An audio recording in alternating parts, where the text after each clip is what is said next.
कुछ स्लाइड्स देख ली थी। देखिए, इसमें जो इस चैप्टर में जो मतलब इम्पोर्टेंट चीज है ना, वो यही है कि हम ज्यादातर जो है किस सेट से काम कर रहे होंगे, ऑर्थोगोनल सेट से काम कर रहे होंगे। और उसकी एक एग्जांपल ये भी है कि each pair is when you take dot product, उनका डॉट प्रोडक्ट क्या हो जाएगा, 0 हो जाएगा। ठीक है। अच्छा, अगर हम ऑर्थोगोनल सेट को बेसिस बना लें ना, तो हमारे पे बहुत बेनिफिट्स मिल जाते हैं। पहली तो बात यह है कि इंडिपेंडेंसी बड़ी आसानी से प्रूव हो जाती है, ये प्रूफ हो गई इंडिपेंडेंसी। और दूसरा ये कि अगर आप किसी, जाहिर है अगर आप इसको बेसिस बनाएंगे तो you like to express every vector as a linear combination of this. तो उसमें फिर ये होता है कि आपको वो जो वेट्स होते हैं ना, वो भी बड़ी आसानी से कैलकुलेट हो जाते हैं। ये देखें, ये इस स्लाइड्स पे यही बताया गया है कि अगर आप अज्यूम कर लें कि साहब मेरा y जो है, अज्यूम क्या करें, मतलब ये करेक्ट है इसलिए कि u1 u2 क्या है, ये बेसिस फॉर्म कर रही है ना, तो every vector is a linear combination, तो वेट्स कितनी आसानी से निकल गए, राइट।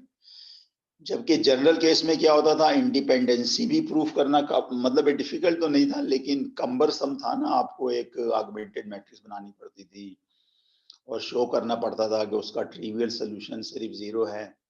सिमिलरली ये जो C1 C2 CP है, इसके लिए भी आपको एक सिस्टम बनाना पड़ता था, AX is equal to C वाला, sorry AX is equal to B, where X is this number C1 C2 C वगैरह। ओके। और ये एक एग्जांपल भी हमने लास्ट टाइम कर ली थी कि how can we use above knowledge to express any vector as a linear combination of orthogonal set, या आप इसको ऑर्थोगोनल बेसिस भी कह सकते हैं। ओके। फिर इसी कंसेप्ट को यूज करते हुए हमने ये इक्वेशन भी जो है ना ड्राइव कर ली थी। किसकी इक्वेशन ड्राइव कर ली थी कि अगर आपके पास एक डायरेक्शन है विच इज u और एक वेक्टर है y, और आप इसका प्रोजेक्शन लेना चाह रहे हैं along द डायरेक्शन u, उसको हमने y हैट का नाम दिया था, और ये y हैट का एक्सप्रेशन आ गया था लास्ट टाइम में। अच्छा, हम ना सिर्फ ये कि प्रोजेक्शन वाले पार्ट पे इंटरेस्ट रखते हैं, बल्कि we also like to have a component orthogonal to u, तो वो फिर ये वाला हो गया था z। अच्छा, जब y गिवन है और y हैड कैलकुलेट हो चुका है, तो फिर आप ये वाली चीज जो है ना आसानी से निकाल सकते हैं। इसलिए निकाल सकते हैं कि आपका जो y हैड प्लस z है ना, अगर आप पिक्चर को देखें गौर से, यही हमारा y के बराबर है। तो z की वैल्यू क्या हो जाएगी, y माइनस, यहाँ से मतलब है z की वैल्यू क्या आ जाएगी, y माइनस y हैड, और फिर आप y हैड की जगह उसकी वैल्यू रख देंगे। इसमें फायदा पता क्या होगा, फायदा ये होगा कि अगर आपसे कोई ये कहे कि साहब मुझे इस पॉइंट का या वेक्टर y का इस डायरेक्शन के अलोंग मिनिमम जो है ना डिस्टेंस चाहिए, क्या चाहिए, मिनिमम डिस्टेंस, तो जाहिर है कि अगर आप ये वाला पॉइंट लेंगे तो इसका डिस्टेंस ज्यादा होगा, अगर ये वाला कोई पॉइंट लेंगे इसका भी ज्यादा होगा, तो ये सबसे मिनिमम डिस्टेंस होगा ना, इसलिए कि ये क्या है, यहाँ पे परपेंडिकुलर है, तो हम z का मैग्नीट्यूड निकाल लेंगे। ठीक है, यही जो अब हम यहाँ से हमारा जो है ना वो नया काम शुरू हो रहा है आज। तो हमने, okay, so let's go to the next slides. चलें जी, काफी आ गए, 3-4 बच्चे आ गए। ओके, राइट, ओके,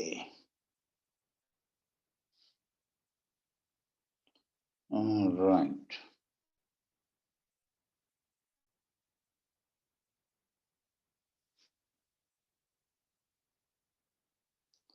ओके जी।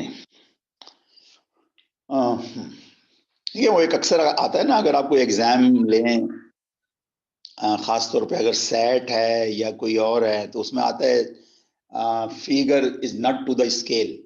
तो यहाँ पर यही हशर ने इसके साथ किया है, ये फिगर जो है नॉट टू द स्केल है।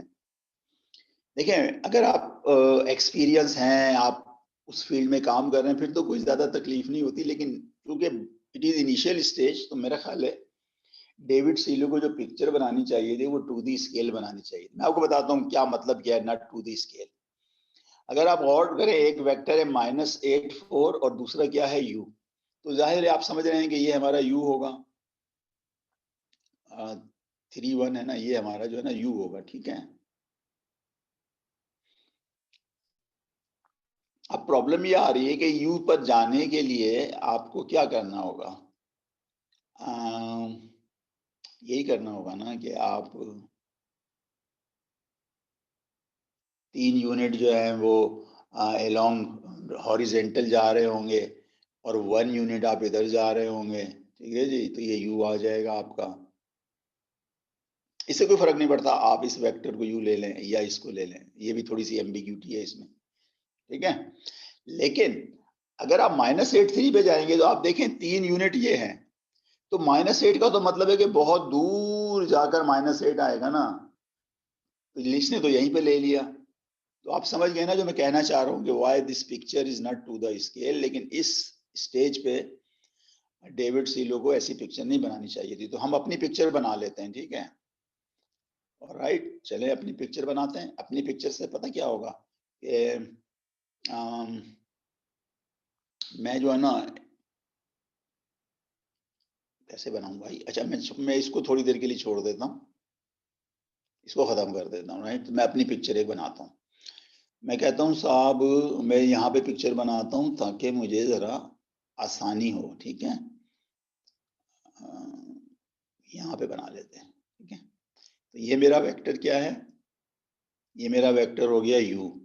दैट मीन्स के ये 3 डिस्टेंस के फासले पर है और ये 1 डिस्टेंस के फासले पर है। ये मेरा वेक्टर हो गया u और ये है 3 1।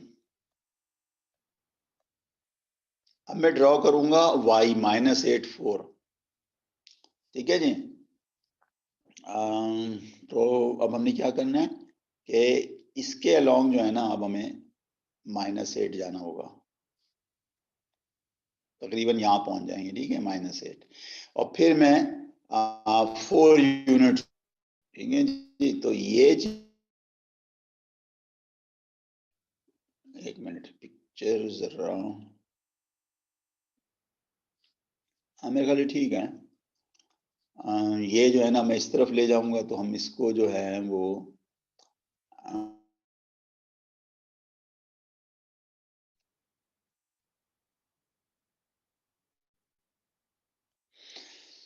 ठीक है।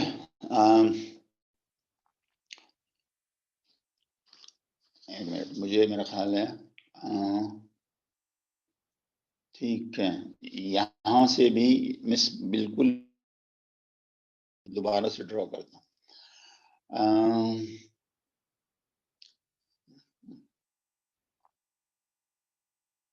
मैं इधर से जा रहा हूँ, ठीक है। और ये मेरा जो है वो एक्स एक्सिस ले लेते हैं हम इसको, ठीक है। असल में कई बहुत सारी चीजें इन्वॉल्व हैं यहाँ पे, इसको हम वाई एक्सिस ले लेते हैं, ठीक है। तो 3 1 जो है ना ये आ गया, ये वाली चीज 3 1 आ गई। लिहाजा वो जो हमारी -8 और 4 है ना, वो यहाँ कहीं आएगी जाके। ये आपका आ गया -8 और 4, ठीक है।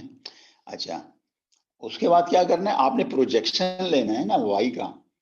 तो ये तो आपका आ गया ना y,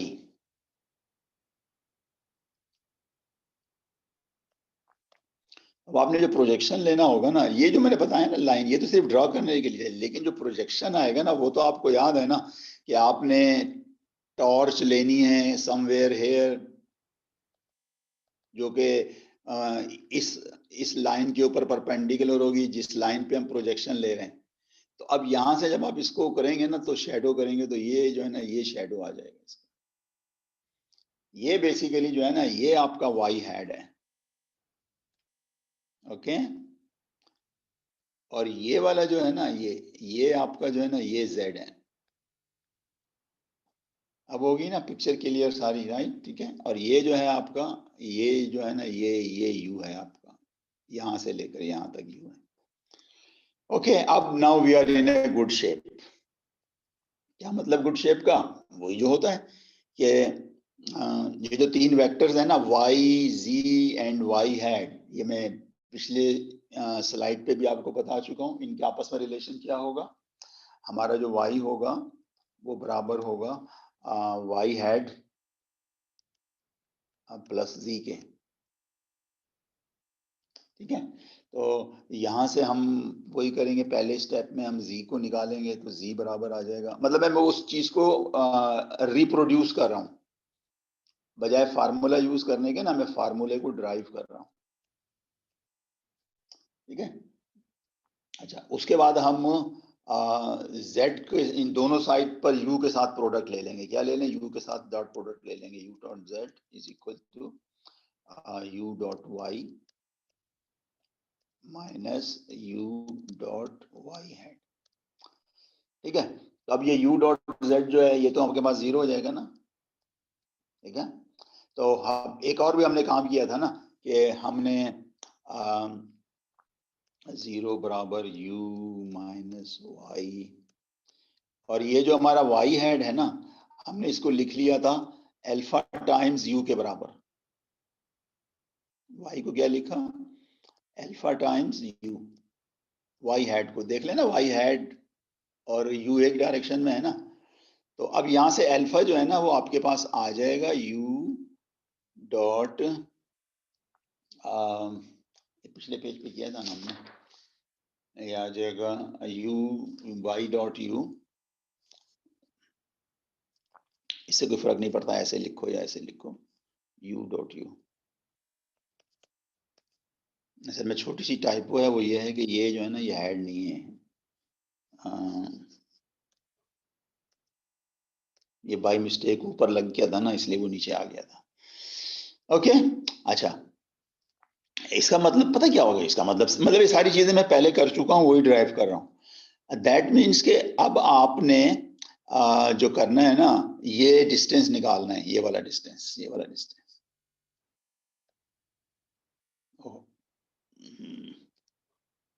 मेरा ख्याल है मेरा इरेजर ऑन था, तो मुझे ये वाला जो है ना ये वाला डिस्टेंस निकालना है। कहाँ चला गया मेरा y? यहाँ पे था ना, ये हमारा y था, ये z था, ठीक है। तो मेरे ने डिस्टेंस निकालना है। तो अब ये देखें, ये वाली चीज हम उठाएंगे यहाँ से, ठीक है, बल्कि ये वाली। तो अब मुझे बताओ कि मॉड z किसके बराबर होगा? इसके बराबर होगा ना y माइनस y हेड के। लेकिन इसने ये लिखा है, उससे कोई फर्क नहीं पड़ता, इसलिए कि अगर आप नेगेटिव ले लेंगे ना इस वेक्टर का तो वेक्टर तो फर्क पड़ेगा, डायरेक्शन चेंज हो जाएगी, लेकिन मैग्नीट्यूड पे नहीं कुछ फर्क पड़ेगा। उसका मैं रीजन बताऊं तो ये हुआ क्यों है। ये इसलिए हुआ है कि आपको याद है ना जो स्टैंडर्ड हमने डिराइव किया था उसमें हमारा जो था ना y जो है वो इस साइड पर आया था, यानी हमने जो पहले जो हमने डेरिवेशन लिया था ना वो इस किस्म का था, y हमारा इधर था, तो y और u सेम डायरेक्शन में थे, इसलिए वो फार्मूला था। लेकिन ये भी सही है, ठीक है। अब उसके बाद हमने क्या करना है, y हेड की तो वैल्यू आपको पता है ना, ये तो निकाली है ना मैंने, यही तो y हेड है। y हेड जो है वो अल्फा u के बराबर है ना, अल्फा u के बराबर। और अल्फा जो है मैं यहाँ पर कैलकुलेट कर सकता हूँ। चलो अल्फा कैलकुलेट करके बताएं, कौन बताएगा? ये देखें u डॉट u है नीचे, विच मीन्स 10 हो गया, और u डॉट y ऊपर है विच मीन्स माइनस 20 हो गया, ठीक है। -20 हो गया, तो अल्फा जो है मेरा -2 आ गया। जब अल्फा मेरा -2 आ गया तो मेरा y किसके बराबर हो जाएगा? -6 एंड -2, ये मेरा y हैट हो गया। ठीक है जनाब, बस अब तो सिंपल हो गया ना। अब यहाँ पर आप y हैट की वैल्यू रखें, जगह थोड़ी कम पड़ रही है, कोशिश करते हैं यहाँ पे करने की। y हैट की वैल्यू क्या है भाई? -6 -2, ये वेक्टर है, और मेरा y वेक्टर जो है -8 एंड 4 है, -8 एंड 4।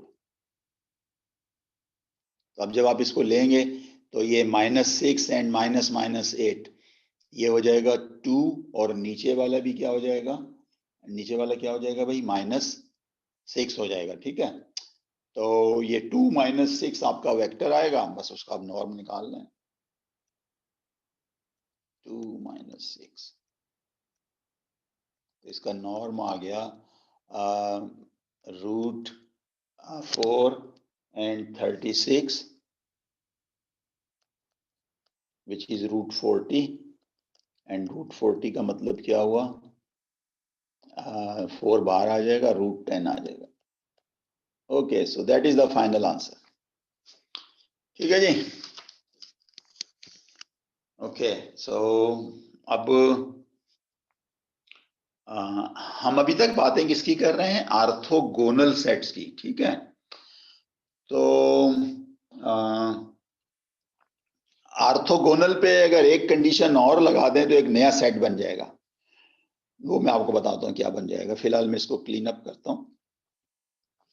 जैसे अभी याद है ना, हमने शुरू में आपको ये बताया था, मतलब शुरू में जो एग्जांपल ली थी वो ये वाली ली थी एग्जांपल ना, एक ऑर्थोगोनल सेट था, ये वाला था ऑर्थोगोनल सेट, 1 -1 0, और दूसरा था 1 1 0, और इसके साथ एक तीसरा भी था 0 0 1।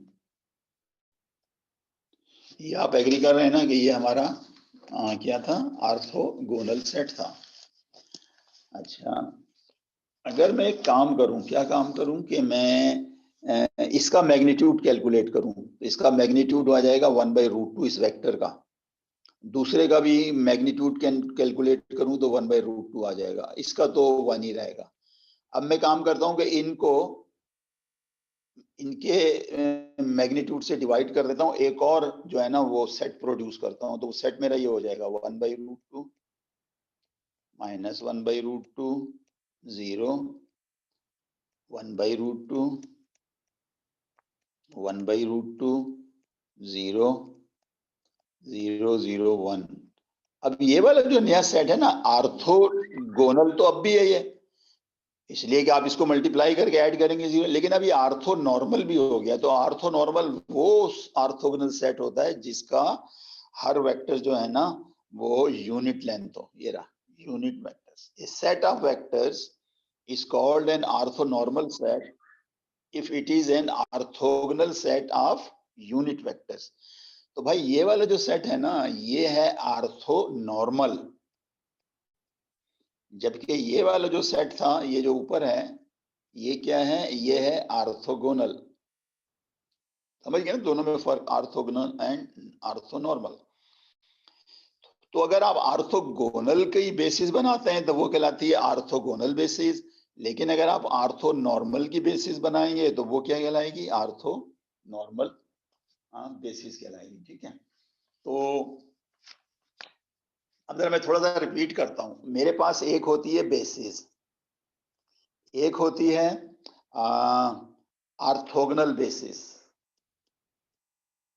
Orthogonal basis. अब एक तीसरी आ गई ऑर्थो नॉर्मल बेसिस।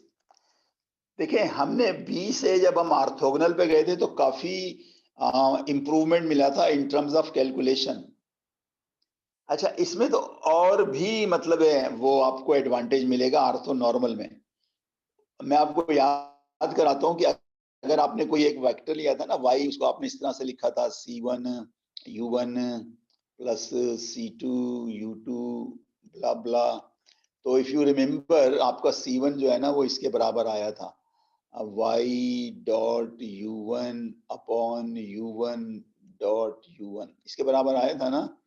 लेकिन आज की तारीख में ये कितना ब्यूटीफुली और सिंप्लीफाई हो गया है, y.u1 सिर्फ इसलिए कि ये चीज तो 1 हो गई ना, हम यूनिट वेक्टर्स ले रहे हैं। तो आपने देखा कि अब वो कैलकुलेशन और ज्यादा सिंप्लीफाइड हो गई है, ठीक है ना।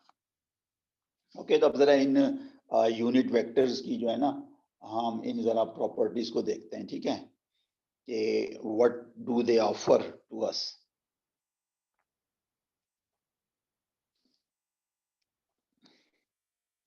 ओके,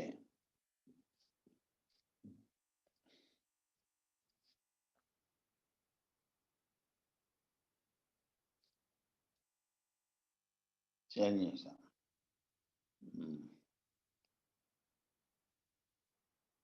ये वही चीज लिखी है इसने, recall if v is a unit vector, तो नॉर्म जो आप अच्छा नॉर्म जो है ना आप इसको इस तरह से भी लिख सकते हैं, root of v dot v, और अगर आप चाहें तो इस नॉर्म को एज ए मैट्रिक्स मल्टीप्लिकेशन भी ले सकते हैं, ठीक है। तो मैं ऐसा करता हूँ, एक सिंपल एग्जांपल लेता हूँ, 2x2 की नहीं लेता हूँ बल्कि, नहीं चले वही एग्जांपल ले लेते हैं जो अभी पिछले पेज पर थी। आपको याद है ना अभी पिछले पेज पर हमने क्या किया था, मैंने जो आपको बेसिस बताई थी ना एट द एंड, वो ये वाली थी। मैं सिर्फ वो लिख रहा हूँ, क्या लिख रहा हूँ, आर्थो नॉर्मल वर्जन लिख रहा हूँ, 1/√2 1/√2, यहाँ पे माइनस था शायद, 0 1/√2 1/√2 0 and then 0 0 1 this। तो अगर इसका नाम U1 है ना, इसका नाम U2 है, and this is my U3, तो अगर मैं इन वेक्टरों की मदद से एक मैट्रिक्स बनाता हूं जिसका नाम मैं रखता हूं U, और फिर इनका मैं ट्रांसपोज ले लेता हूं, तो जाहिर है उसका नाम क्या हो जाएगा, UT हो जाएगा। अच्छा, जब मैं इसको मल्टीप्लाई करूंगा तो देखें क्या होगा, आपको याद है ना मल्टीप्लाई करने के देयर आर मेनी वेज। एक तरीका ये भी है ना कि आप इस कॉलम को उठाएं और इस रो के साथ मल्टीप्लाई करें, तो ये पहला एलिमेंट आ जाएगा। कौन सा पहला एलिमेंट आ जाएगा, U1 T इंटू U1। फिर यही काम हम दूसरे के साथ करेंगे, U2 T इंटू U1। यही काम हम तीसरे के साथ करेंगे, U3 T इंटू U1।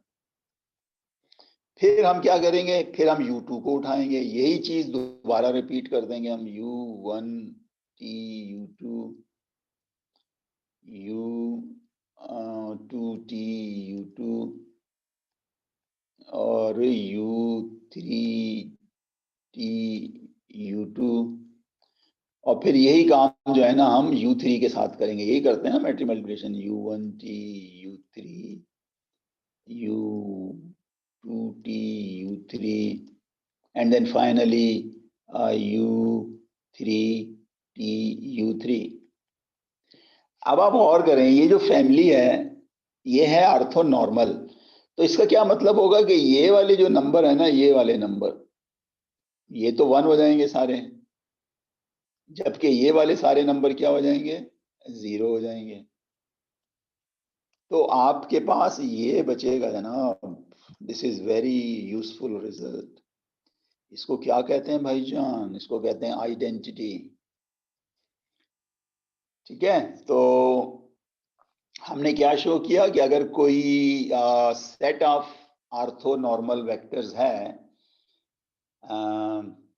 और अगर हम उन वेक्टर्स से एक मैट्रिक्स कंस्ट्रक्ट करें जिसका नाम हम U रखें, तो UT और U का मल्टीप्लिकेशन आइडेंटिटी होगा।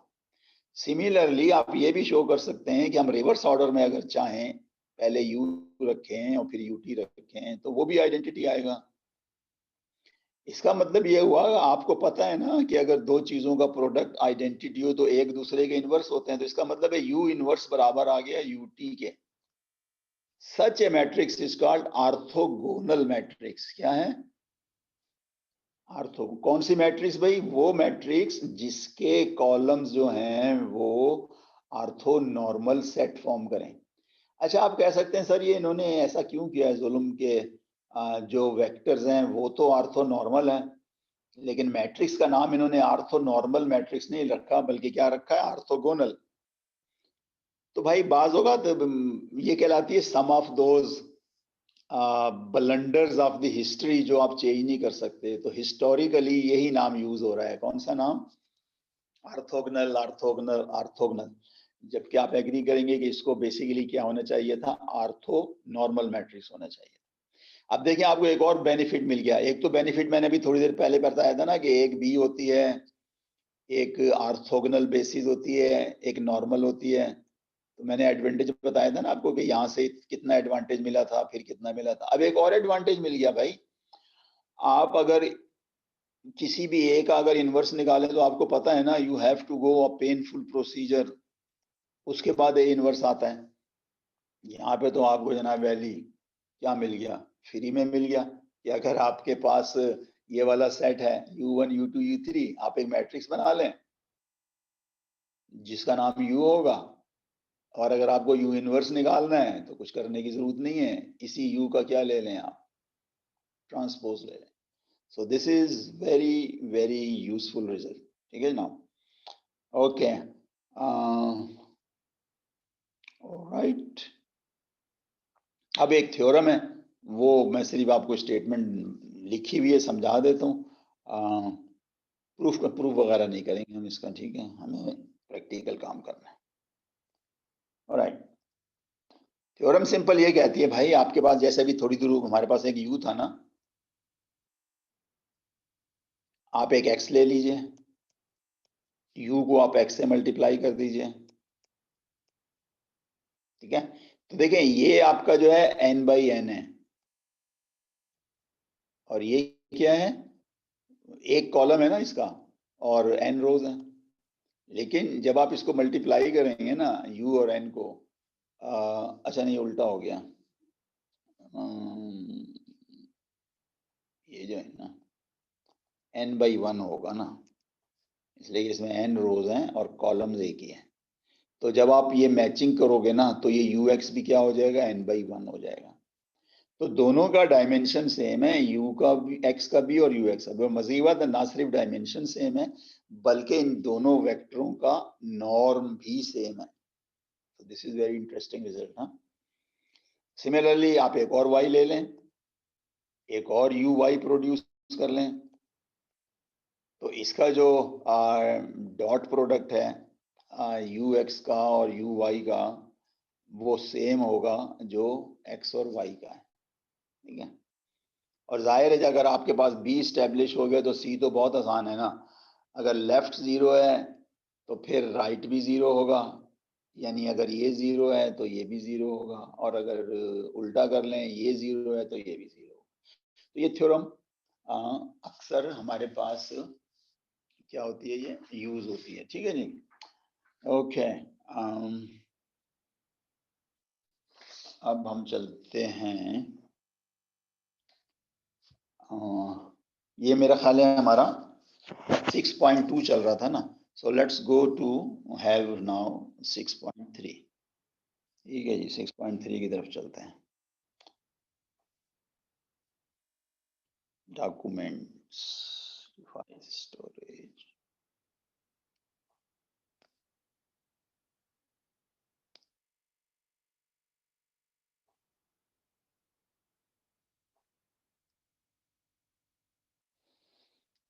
ओके।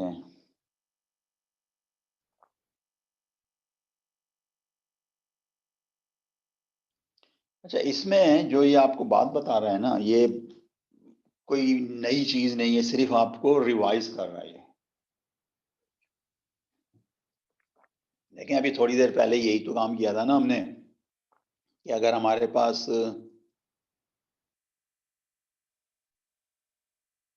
अगर हमारे पास कोई वेक्टर y है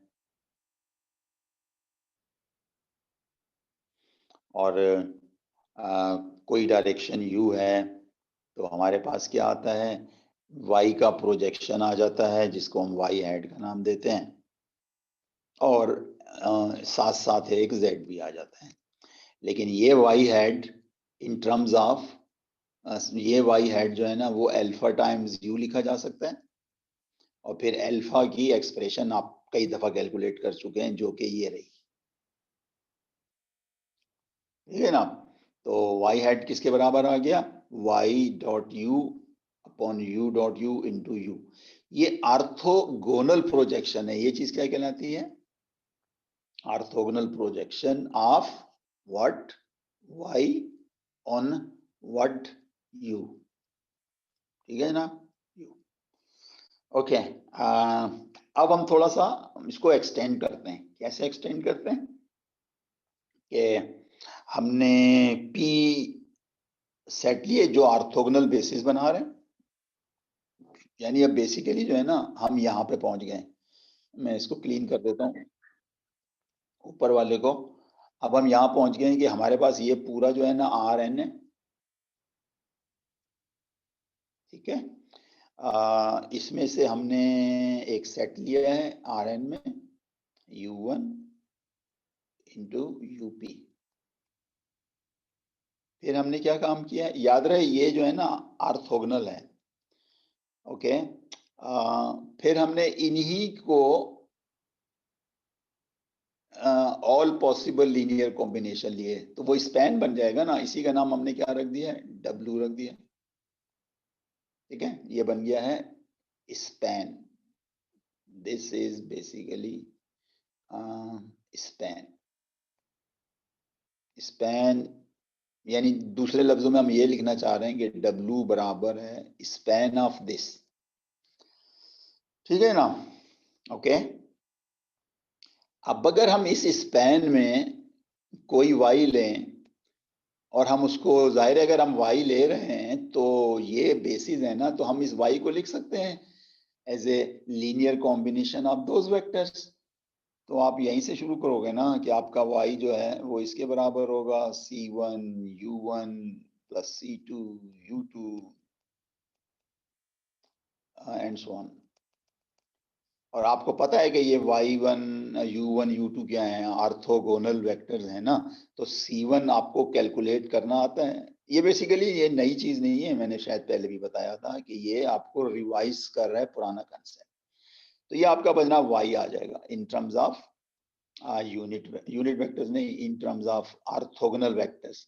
अच्छा, अगर ये ऑर्थोगोनल के बजाय ऑर्थोनॉर्मल होता तो और भी सिंपल हो जाता। ये सिर्फ क्या हो जाता, y dot u1 into u1 plus so on. लेकिन इसके लिए क्या अज्यूम है, यहाँ पे लिख देता हूँ, if set u1 u2 blah blah is an orthonormal set, is an orthonormal set, orthonormal set, ठीक है। तो नथिंग इज न्यू, ये वही पुरानी कहानी है जो कि आप उसने बेहतर समझा के तो उसको थोड़ा सा रिवाइज कर रहे हैं, ठीक है ना।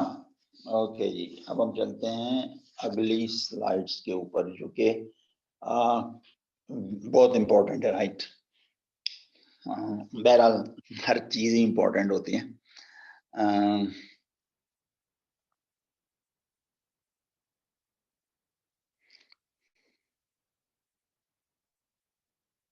ओके,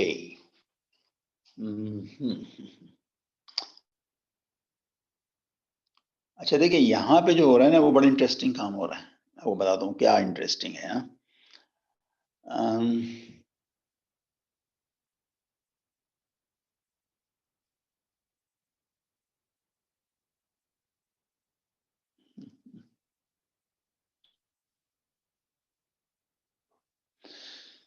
ओके, जरा एग्जाम्पल पढ़ते हैं। U1 U2 U3 is an orthogonal basis for R cube. यानी ये पूरा जो है ना, ये पूरा आपका क्या है, R क्यूब है, ठीक है।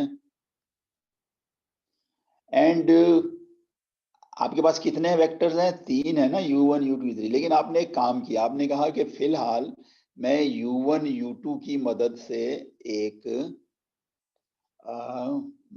सब स्पेस बना रहा हूं, ठीक है। बन गई जनाब सब स्पेस। अब ये कह रहा है कि देखिए, अभी जो पिछले पेज पे हमने काम किया था ना, वो हमने यही तो काम किया था ना। हमने y को लिया था एज ए, ये देखें, इस केस में और पिछले केस में फर्क है।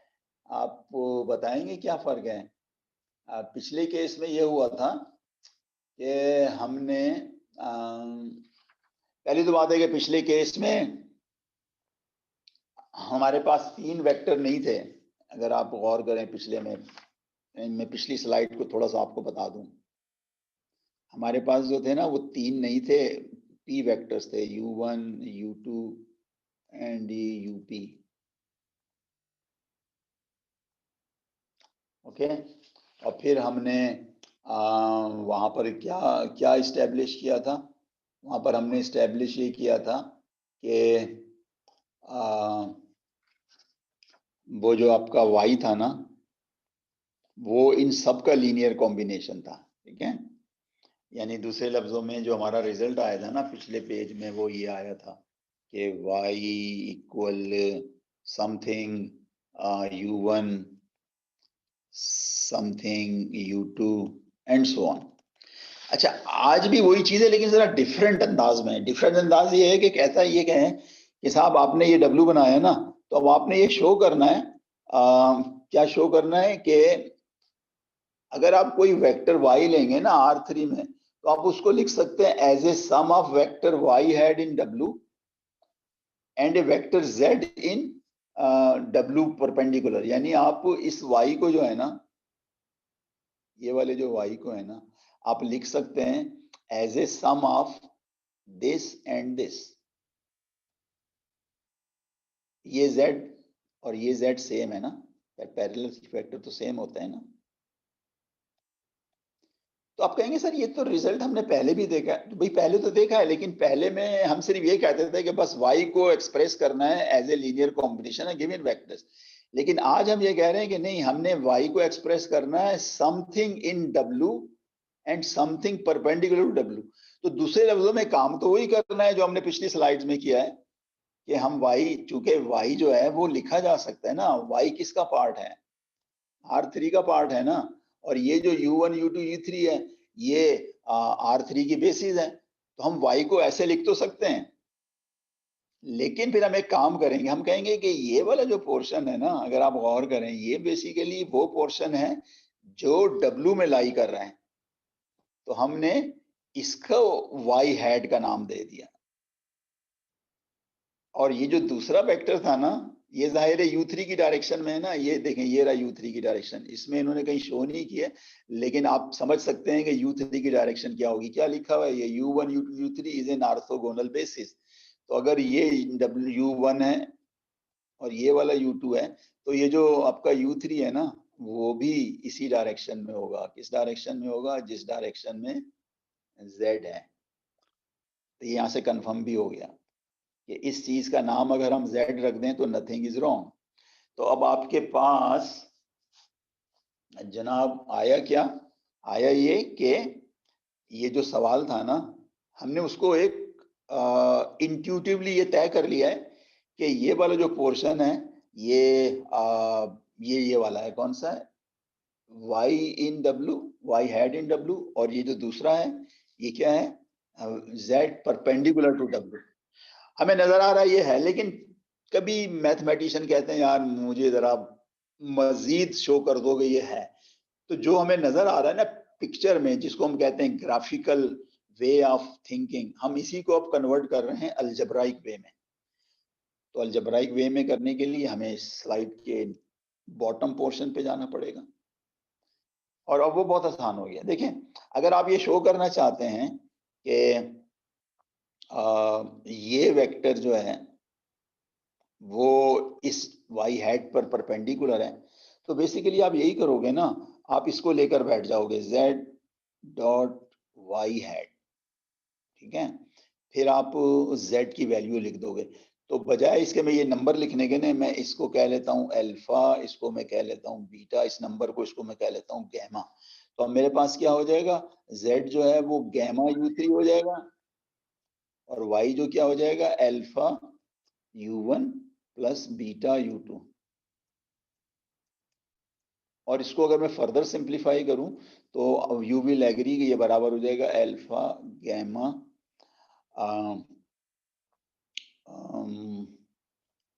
क्या हो जाएगा, ये alpha gamma u1 dot u3 या u3 डॉट u1 कह लें, एक ही बात है, प्लस क्या हो जाएगा गैमा बीटा गैमा, और ये हो जाएगा u2 u3 डॉट u2, ठीक है। तो अब हम शो कर देते हैं कि साहब ये जो z डॉट y है ये जीरो है, इसलिए जीरो है कि u1 और u3 क्या है, एक दूसरे पर परपेंडिकुलर है ना, तो ये भी जीरो हो गया, u3 u2 भी है तो ये भी जीरो हो गया। तो हमने बजाय इनके मेथड को फॉलो करने के हमने डायरेक्ट कर दिया कि z को और y हैट का डॉट प्रोडक्ट शो कर दिया, जीरो है।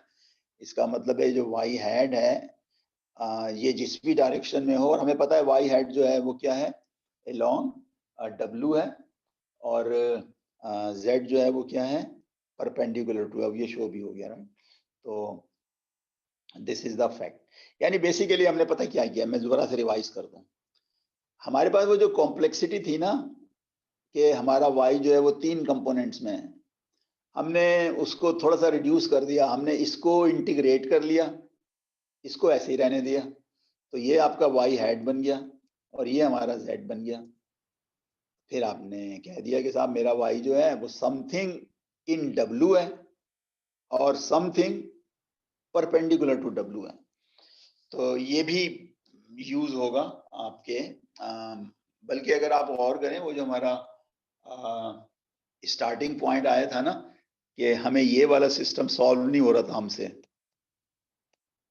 इसलिए कि वो था ही नहीं, सॉल्व होने का ये मतलब नहीं है कि we were not able, basically वो इनकंसिस्टेंट था। तो फिर आपने इस वाले को सवाल किया था ना कि इसको सॉल्व करेंगे, तो फिर आपको याद होगा ना कि बी हैड क्या था, some vector which were close to B.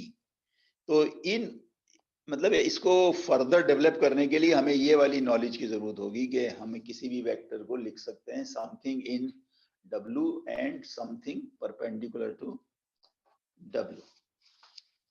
Okay जी, सो अब हम आ जाते हैं, इसी का नाम जो है ना वो, ये जो हमने सारा काम किया है इसको समराइज करके थ्योरम 8 के तौर पे पेश किया जाएगा। ओके जी, here we go, theorem 8।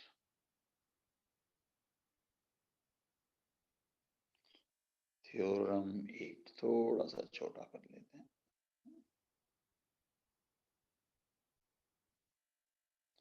Okay जी, थोड़ा सा और छोटा कर देते हैं, राइट।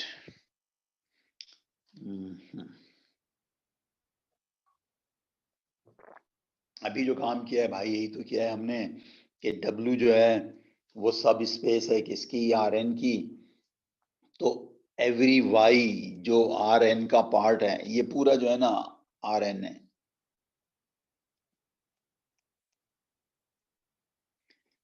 ठीक है। तो कोई भी अगर y है तो हम एक काम कर सकते हैं कि इस y को हम समथिंग दिस जो कि W के अंदर है एंड समथिंग जो कि W पे परपेंडिकुलर है, हम उसको लिख सकते हैं। मैंने आपको बताया ना ये काम हम कर चुके हैं पिछले पेज पे, इसको सिर्फ समराइज कर रहे हैं in the form of A theorem, ठीक है। Each y in Rn can be uniquely represented in the form y is equal to y hat plus z, where y hat is in w and z is perpendicular। ये रहा y hat w में है, z जो है w पे perpendicular है। और अगर आपको कोई ऑर्थोगोनल बेसिस दी जाए या मालूम हो W की, तो आप y हैट को लिख भी सकते हैं। और फिर z तो कोई मसला नहीं है, इसलिए कि अगर आपके पास ये रिलेशन है, y ओरिजिनली था, y हैट को आपने कैलकुलेट कर लिया, तो फिर z क्या होगा? यही होगा ना, y माइनस y हैट। और ये जो y हैट है, बार बार जोर दिया जा रहा है कि ये कहलाता है orthogonal projection of y onto w। Orthogonal इसलिए कह रहे हैं कि टार्च जो है ना, हमारी टार्च जो है वो इस पर परपेंडिकुलर है। किस पे परपेंडिकुलर है? इस डायरेक्शन के ऊपर।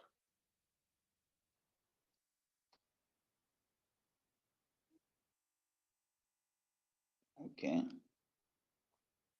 टार्च जो है ना वो हमारी इस डायरेक्शन पे परपेंडिकुलर है, इसीलिए इस y हैट को क्या नाम दिया जाता है? ये नाम दिया जाता है orthogonal projection of y onto w।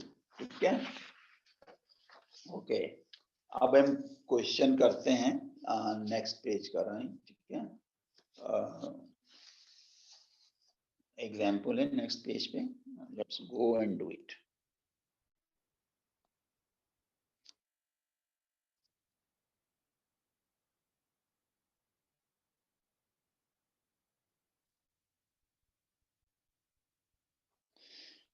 Okay,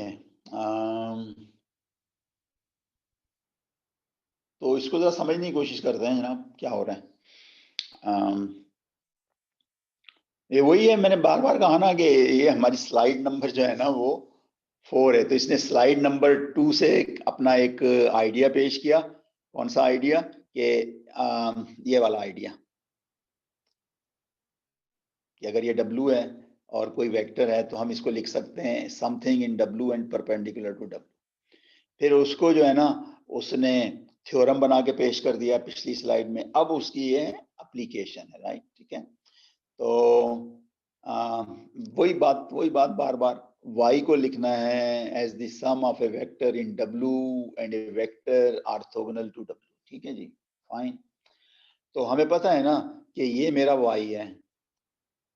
मैं ख्याल थोड़ी सी जरा पिक्चर में बड़ी बना लूं। मेरा ख्याल है कि मैं ये जो ओरिजिनल पिक्चर है ना, ये वाली, इसके साथ जरा काम नहीं करना चाह रहा, मैं एक अलग से पिक्चर बनाता हूँ। मेरा ये W हो गया, जो कि ये 90 डिग्री है। अच्छा, ये 90 डिग्री है। ये W हो गया, ये किन दो से जनरेट हो रहा है? U1 से और U2 से हो रहा है जनरेट।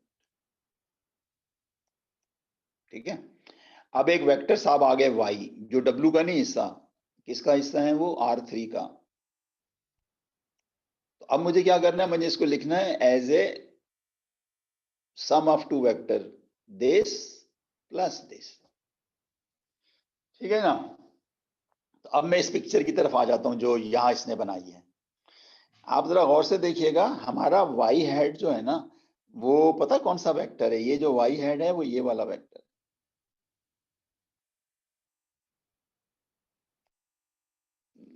ठीक है, जरा क्लीन करके बनाते हैं इसको।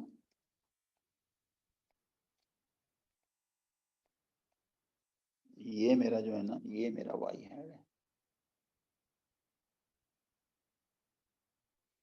और ये वाला जो है ना, ये मेरा y है।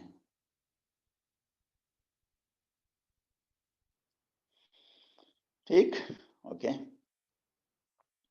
अभी आप पिछली स्लाइड्स में देख चुके हैं ना कि y को हमने अब लिख लिया है ना, इस तरीके से लिख लिया है। y को हमने इस तरीके से लिख लिया, y हेड प्लस z। तो पिछले पेज पे हम देख चुके हैं कि हमारा जो y हेड है, इसका मतलब क्या होता है? y हेड होता है प्रोजेक्शन ऑफ y। और ये किसके बराबर था? ये इसके बराबर था, इसलिए कि y हेड जो है वो एक वेक्टर है जो कहाँ लाई कर रहा है? W में। और W किससे जनरेट हो रहा है? U1 U2 से। तो y हेड की डिस्क्रिप्शन ये होगी। ठीक है, चलें साहब इसको कैलकुलेट कर लेते हैं। U1 क्या आ जाएगा? 10 आ जाएगा। U2 कितना आ जाएगा? 1 आ जाएगा। ओके, अच्छा, y.U1 ये इसका और इसका है, तो ये कितने आ जाएंगे आपके पास, ये 10 आ जाएगा ऊपर, और इसका डॉट लेंगे तो मेरे ख्याल है 3 आ जाएगा। ठीक है जी। तो बेसिकली ये तो 1 हो गया ना, दैट मीन्स के 1 से मल्टीप्लाई करना है।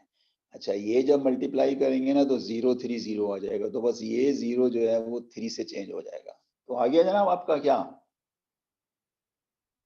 प्रोजेक्शन आ गया ना y का इन दी w, और z तो मैंने बताया था ना आसान होता है y माइनस y नॉट, ये आ गया। अच्छा, अब एक काम करें, आपने जो कहा था ना कि मैंने y हैड निकालना है और मैंने z निकालना है, अब तो आपके पास आ गया ना, y हैड आ गया। क्या आ गया भाई y हैड? 331। आपके पास z भी आ गया, इसका डिफरेंस आ गया ना, मतलब है y माइनस y हैड, तो ये आ गया -309। अब आप एक काम करें ना, अपनी कैलकुलेशन चेक कर लें। सबसे पहले ये चेक कर लें कि ये दोनों सम होकर क्या वाकई y दे रहे हैं? दे रहे हैं भाईजान, इसलिए कि 3 और -3 0 हो जाएगा, ये वाला नंबर आ जाएगा। 3 + 0 3 आ जाएगा, ये दूसरा नंबर आ गया। 1 + 9 10, ये तीसरा नंबर आ गया। अब दूसरी चीज भी देख लेते हैं, इनका डॉट प्रोडक्ट ले लेते हैं। तो यहाँ से आ जाएगा -9, मिडल में से 0 आएगा, यहाँ से +9 आएगा, ऐड करेंगे तो 0 आ जाएगा। इसका मतलब है ये भी क्लियर हो गया। ठीक है। अच्छा, अब मैं आपको जो है ना थोड़ा सा एक डिफरेंट एंगल बताता हूँ। डिफरेंट एंगल का मतलब ये है कि मैं इस वेक्टर और y हैड, इन तीनों का एक और मतलब, एक और तरीके से आप इनको देख सकते हैं। और ये तो आपको नजर ही आ रहा है ना कि y हैड जो है वो दिस प्लस दिस होगा, यानी y हैड जो है वो बेसिकली दिस प्लस दिस है। ये ऊपर भी लिखा हुआ है ये रहा। लेकिन मैं आपको एक नए एंगल से बताना चाह रहा हूं कि आपको इनको एक और तरीके से भी जो है ना आपको विजुअलाइज कर सकते हैं। तो उसके लिए मैं, चूंकि ऊपर का सारा कैलकुलेशन हो गया ना, मैं इसको जरा थोड़ा सा बड़ा करता हूँ, ऊपर ले जाता हूँ, and let me make it bigger. अच्छा देखें, अभी तक तो हम बातें कर रहे थे ना सिर्फ एक प्रोजेक्शन की, ये मेरा u है, ये मेरा y है। हम क्या करते थे, हम यहाँ पे एक टॉर्च रखते थे जो परपेंडिकुलर टू u होती थी, तो इसका शेडो था, बस वही कहलाता था क्या, projection of y along u। मगर अब सुने गौर से, अब हमारे पास 3 प्रोजेक्शन आ गए हैं y के। आप कहेंगे सर ये क्या मसला है, हमें तो एक हैंडल नहीं हो रहा था, अब आप 3 कर रहे हो। तो मैं बताता हूँ, वो कहते हैं ना ज्यादा कॉम्प्लेक्स हो जाए तो ज्यादा समझ में आता है। बाद लोग कहते हैं नहीं, चलने बहन। अब मैं बताऊं तो 3 कौन से हैं, जरा गौर से सुनिएगा। सबसे पहले तो आप इमेजिन करेंगे ये आपका प्लेन है ना W, ओके। तो आप ऐसा करो कि अपना टार्च जो है ना वो W के ऊपर परपेंडिकुलर रखो, यानी अब लाइन नहीं है W, ये W पे परपेंडिकुलर है मेरी टॉर्च। तो अब जो इसका शेडो आएगा ना, इसका शेडो वही y हैड है।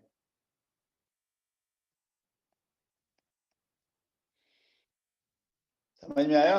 आपने टॉर्च को रखा W पे परपेंडिकुलर, तो y का जो शेडो आया वो y हैड है, ओके। फिर आपने एक और काम किया, आपने कहा ठीक है ये मेरी बात समझ में आ गई, लेकिन एक और भी तो इशू है ना अब, कि एक लाइन ये है y और एक ये डायरेक्शन है u2। अब आप सब कुछ भूल जाएं, अब जरा आप इस प्लेन को गौर करें। अब आप पता क्या करें, अब आप जो टॉर्च रखेंगे ना वो इस प्लेन पर नहीं होगी, इस लाइन पर परपेंडिकुलर होगी। तो अब जो y का शेडो आएगा ना वो ये आएगा। यही काम आप और करें कि ये जो y है और ये जो u1 डायरेक्शन है ना, अब आपकी जो टॉर्च जो होगी ना वो इसके ऊपर परपेंडिकुलर होगी, तो अब इसका जो आएगा ना y का शेडो वो ये आएगा।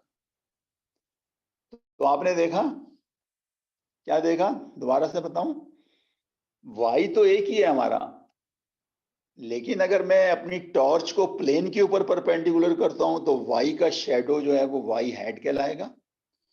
और अगर मैं अपनी टॉर्च को इस एक्सिस के परपेंडिकुलर रखूंगा तो अब y का जो शेडो है वो ये चीज होगी, और अगर मैं टॉर्च को इस एक्सिस के परपेंडिकुलर रखूंगा तो y का शेडो जो है ना वो ये चीज होगी, और ये दो शेडो मिलकर ये शेडो बनाते हैं।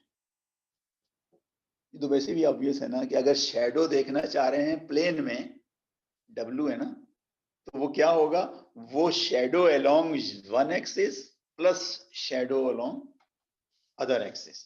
तो ये है जनाब वाली ब्यूटी कि पहले आपके पास ये कहानी थी, एक बस वेक्टर था और एक ही y था। अब वेक्टर एक नहीं है, आपके पास दो हैं, तो अब आपके पास जो है ना तीन तरीकों से देखना होगा। प्लेन में शेडो y हेड है, u1 एक्सिस में शेडो ये चीज है, और u2 एक्सिस में शेडो ये चीज है। ठीक है जनाब, ओके जी, गुड। अच्छा, अब हम उस थ्योरम की तरफ जा रहे हैं जो इसकी कहना चाहिए ना मेन थ्योरम है। और मेन थ्योरम अगेन मैं वापस आपको वहीं ले जाता हूं कि वो इससे रिलेटेड है, ax is equal to b और ax is equal to b hat से। याद है ना, जो एक सिस्टम सॉल्व करने की कोशिश कर रहे थे, हमारा कॉल ए ये आया था, हमारा बी कहीं यहाँ था, फिर हमने सोचा कि ऐसा बी हेड लो जो लाइन पर हो ताकि ये वाला सिस्टम सॉल्व हो जाए, और फिर ऐसा लो जो कि क्लोजेस्ट टू बी हो, वरना तो बी हेड बहुत सारे हैं, ये भी बी हेड है, ये भी बी हेड है। तो फिर ये हमने चीज कैलकुलेट की थी ना, अगर आपको याद होगा कि ये डिस्टेंस मिनिमाइज किया था, 4 मेथड्स आपको बताए थे, तो जो सबसे आखिरी मेथड था वो अब हम जनरल सेटअप में डिस्कस कर रहे हैं। वहां पे भी डिस्कस किया था लेकिन वो सिर्फ क्या था, 2D वर्जन था, अब हम जनरल वर्जन ले रहे हैं, राइट। सो ये जो थ्योरम नंबर 5 है, it's very important, very interesting. ठीक है, आगे चलते हैं। 5, here we go।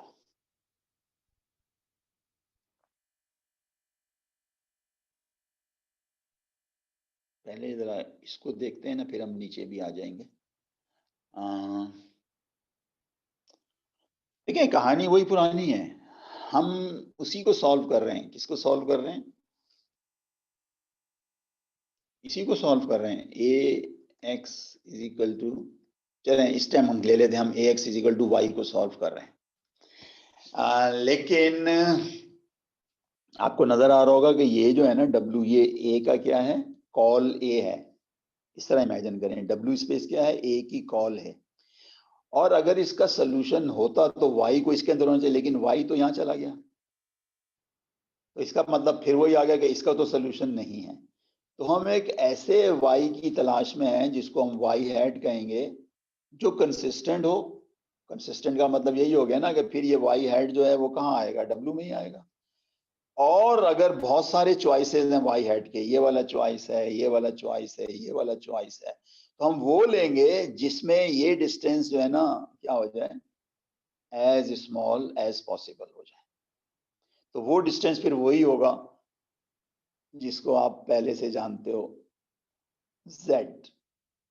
ठीक है ना, y is equal to y hat plus z। ठीक है, और फिर हम आगे प्रोसीड करेंगे, फिर हमारा y हेड आएगा। तो बेसिकली हमने ये शो करना है कि अगर मैं कोई से भी पॉइंट्स लूँ ना इस W में, तो इन तमाम का distance when I compare with this distance will be less, यानी ये डिस्टेंस जो होगा ना बिटवीन y और y हेड वो लेस होगा y and v, where v is any other vector।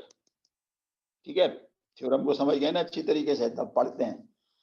Let W be a subspace of Rn, ये रही W, y is any vector in Rn, ये रहा y hat is the orthogonal projection, ये रहा y hat, then y hat is the point in W closest to y, यानी ये इससे closest होगा। किस सेंस में होगा?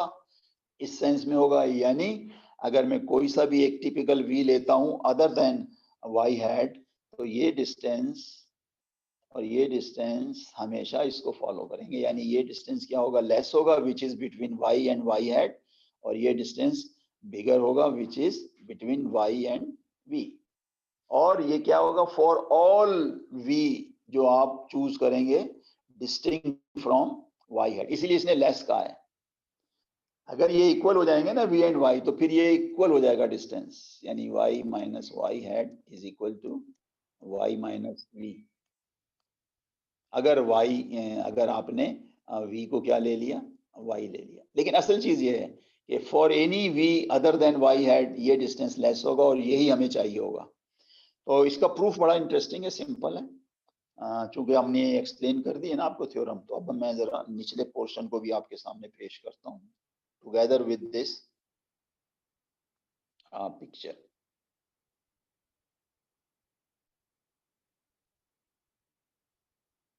ओके जी, alright, now have everything. Okay, एक काम किया ना आपने, आपके पास ये वाला जो वेक्टर है ना, ये वेक्टर है v जो आपने चूज किया, और ये वेक्टर है y हैट, ठीक है। अच्छा, y हैट और v दोनों w में है ना, v in w distinct from y, मगर v भी कहाँ है, w में है। तो इन दोनों का जब आप डिफरेंस लेंगे ना, ये वाला ये वेक्टर आएगा ना इनका डिफरेंस, तो वो भी किस में होगा, w में होगा। देखें, जब हेड, जब टेल कॉमन है और हेड जो है वो सेम प्लेन में है, तो इनका डिफरेंस भी क्या आएगा, उसी प्लेन में आएगा, right. So v minus v hat is also in w, y का जवाब मैंने आपको दे दिया। ओके, इसका मतलब फिर एक और भी तो हो गया ना, ये जो जेंटलमैन z है ये कहाँ है, इस पर परपेंडिकुलर है ना, तो इसका मतलब यही है कि ये z जो है ना, जो w का कोई सा भी वेक्टर लेंगे उस पर परपेंडिकुलर होगा। तो w में आपने एक वेक्टर ले लिया, कौन सा वेक्टर ले लिया, ये वाला v माइनस वाई हैट। और z तो आपको पहले से पता है ना, z इसके बराबर होता है, बहुत पुरानी कहानी है ना, ये वाई हैट है, ये z है, ये y है। तो ये चीज जो है ना, ये मतलब है कि ये जो z होगा ये बराबर होगा y माइनस वाई है, ये तो पुरानी कहानी है। ओके, अब ये जो है ना वो w पे परपेंडिकुलर है, और ये जो है ये w में है। तो इसका मतलब ये हुआ कि जो w में है और जो w के ऊपर है वो दोनों यही कहलाएंगे ना परपेंडिकुलर। तो ये बड़ी इंटरेस्टिंग ऑब्जर्वेशन है। उसका सिंपल रीजन है ना कि v माइनस, एक मिनट, हाँ, ये v माइनस वाई हैट जो है, ये तो हमने देखा है ना कि दोनों पॉइंट w में है, तो लिहाजा ये w में है। और ये जो है ना y माइनस वाई, ये असल में z ही का दूसरा नाम है ना, और z जो है वो उस पर परपेंडिकुलर है। तो एक 90 डिग्री बना रहा है, एक इनसाइड है, तो दोनों क्या हो गए, ऑर्थोगोनल हो गए। अब इसको हम यूज करेंगे, देखें कैसे यूज करते हैं। y माइनस वी को हमने लेकर शुरू किया, हमने y हैट को सब्ट्रैक्ट किया और y हैट को ऐड किया, so I have done nothing wrong. लेकिन अब इससे फायदा क्या हुआ है, इसमें फायदा ये हुआ है कि आपके पास तीन वेक्टर्स जो है ना वो इस रिलेशन को फॉलो कर रहे हैं। लेकिन अगर आप गौर करें, ये जो वेक्टर्स है ना y माइनस वाई हैट, और ये जो वेक्टर है y हैट माइनस v, ये दोनों तो हम ऊपर शो कर चुके हैं ना परपेंडिकुलर है। तो ये वाला जो वेक्टर है ना, ये बेसिकली इन दोनों का सम हो गया ना, जो कि मतलब है ये y माइनस वी है, is equal to y minus y hat plus y hat minus v. तो अगर ये है तो इसका मतलब है पाइथागोरस थ्योरम लग गई ना। इसका मतलब ये हो गया कि इसका स्क्वायर, डिस्टेंस नॉर्म का स्क्वायर बराबर है नॉर्म का प्लस नॉर्म दिस, तो ये एस्टेब्लिश हो गई। अब आप बात सुनिए गौर से, आपने कहा कि मेरा ए जो है वो बराबर है बी प्लस सी, सब चीज पॉजिटिव है। तो फर्ज कर लें अगर ये 7 है और ये 4 है और ये 3 है, तो अगर मैं कहूं कि साहब मैं इसके दरमियान कंपैरिजन चाहता हूं, तो जाहिर है ये 7 जो है वो 4 से बड़ा हो जाएगा ना। तो यहाँ पर उन्होंने वही काम किया है कि if I ignore this vector, तो फिर ये वेक्टर इस वेक्टर से क्या हो जाएगा, बिगर हो जाएगा। और इसी चीज को हम इस तरीके से लिख सकते हैं। तो भाई यही तो प्रूफ करना था। समझ गए? यही तो प्रूफ करना था कि अगर आपके पास एक W है और आपके पास एक Y है, ठीक है, तो आपने क्लोजेस्ट पॉइंट चाहिए था इसके अंदर, Y का क्लोजेस्ट इन W, और इसी का नाम तो हमने रखा था Y हैड, और एक और लिया था हमने V, तो ये डिस्टेंस जो है y माइनस वाई हॉट से बड़ा हो गया, तो इसका मतलब है y हैड जो है वो y से क्लोजेस्ट है, और यही चीज हमने थ्योरम में क्या करनी थी, प्रूफ करनी थी। ये ना जनाब थ्योरम का प्रूफ, मतलब थ्योरम की स्टेटमेंट, ये रही थ्योरम की स्टेटमेंट, ठीक है जी। So this is very interesting theorem. अब हम एक काम करते हैं जनाब, अपनी मैथमेटिक्स को फर्दर आगे लेके चलते हैं। मतलब इसी थ्योरम का जो है ना वो क्या कर रहे हैं, हम एक न्यूमेरिकल एग्जाम्पल कर रहे हैं। और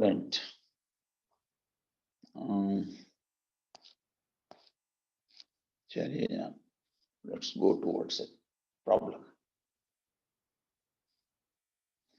okay, find the closest point to y in the span u1 and u2। बार बार ये पिक्चर बनाऊंगा, आप परेशान ना होइएगा। ये मेरा W है जो कि इन दो वेक्टरों से जनरेट हो रहा है, 90 डिग्री है ये मेरा u1 है, ये मेरा u2 है, और ये पूरी स्पेस है। एक मेरा कहीं y यहाँ मौजूद है, और मैं चाहता हूं कि ये वेक्टर निकालूं, विच इज ये वाला वेक्टर निकालूं, विच इज क्लोजेस्ट। ये y है मेरा, और ये मेरा y हैड है। तो क्लोजेस्ट वेक्टर, अभी तो हमने आपको पिछली थ्योरम में बताया है कि ये जो y हैड है, ये वाला जो y हैड है, यही तो क्लोजेस्ट है। और उससे पिछले पेज के ऊपर हमने y हैड की डिस्क्रिप्शन भी बताई थी कि y हैड जो है वो इसका लीनियर कॉम्बिनेशन होगा u1 u2 का। ये रहा y had is a linear combination of u1 and u2। और हमें C1 और C2 की वैल्यू, अच्छा अगर आप भूल जाए ना फार्मूला बहुत आसान है, ये कंसेप्ट है हमारे पास। हम इसको अगर U1 से डॉट ले लेंगे ना, तो आपके पास क्या आ जाएगा, ये चीज इसका कंट्रीब्यूशन नहीं आएगा ना, U1 से डॉट लेंगे तो ये आ जाएगा C1 बराबर हो जाएगा U1 dot y hat upon U1 dot U1। तो इसको याद रखने की जरूरत नहीं है, ये आपके पास बड़ी आसानी से आ जाएगा, ठीक है। अच्छा ये वाई हैड नहीं है, सॉरी, आई एम सॉरी, नहीं ये ना कीजिएगा, ये थोड़ा सा कंफ्यूजन है। मैं आपको बताता हूँ हुआ क्या है। दोबारा से, आपके पास ये W है, W, और लेट्स से कि हमारे पास ये W जो है, मैं खाली इस तरह से नहीं बनाते पिक्चर, ये W है हमारा, और ये दो वेक्टरों से जनरेट हो रहा है। कौन कौन से वेक्टरों से है? अच्छा पहले आप ये जरा चेक कर लें, ये ऑर्थोगोनल नहीं है, कोई फर्क नहीं पड़ता, लेकिन इंडिपेंडेंट तो है ना, U1 एंड U, ये सॉरी इसकी बात कर रहा हूँ, ये ऑर्थोगोनल है, सॉरी ये ऑर्थोगोनल है, लेकिन ऑर्थोनॉर्मल नहीं है। इसलिए कि जो सारी थ्योरी चल रही है ना, उसमें ये मेन पॉइंट है कि बेसिस क्या होनी चाहिए, ऑर्थोगोनल होनी चाहिए कम से कम, तो ऑर्थोगोनल है U1 एंड U2, ठीक है। ये W है। तो अगर हमारा एक Y है ना यहाँ पे कहीं, तो हमने उसका प्रोजेक्शन लेना है, इस पर लेना है। तो असल पता कंफ्यूजन क्या होता है, अगर तो आप सिर्फ आपकी वन डायमेंशनल सब स्पेस है, तो फिर वाई हेड जो है ना वो जनाब अली एक डिफरेंट कंसेप्ट होता है। यहाँ पर पता क्या हो रहा है, यहाँ पर आप इस वाई का प्रोजेक्शन ले रहे हैं इस प्लेन पे, तो पहले आप पता क्या करोगे, पहले आप इस वाई का प्रोजेक्शन लोगे अलोंग दिस वेक्टर, जैसे पहले समझाया था ना, वो असल में ये है, यही है ना, वाई का प्रोजेक्शन किसके एक्सिस के गिर्द है? y1 के गिर्द है। ये असल में ये जो मैंने लिखा है ना y2 वो ये वाला है। और ये जो प्रोजेक्शन है ना, ये y का प्रोजेक्शन है अलोंग u1 एक्सिस। और जब इनका आप सम करोगे ना तो ये प्रोजेक्शन आएगा इन द प्लेन। ठीक है, तो ये अक्सर कंफ्यूजन हो जाता है कि कभी ना कभी यहाँ पे y हैड लिखा होता है। मतलब कहने का मतलब है कि आप जरा सोच लें कि यहाँ पर जो है ना 3 फोल्ड डिस्कशन चल रही है। 3 फोल्ड का मतलब क्या है? क्लीन अप करके बताता हूं।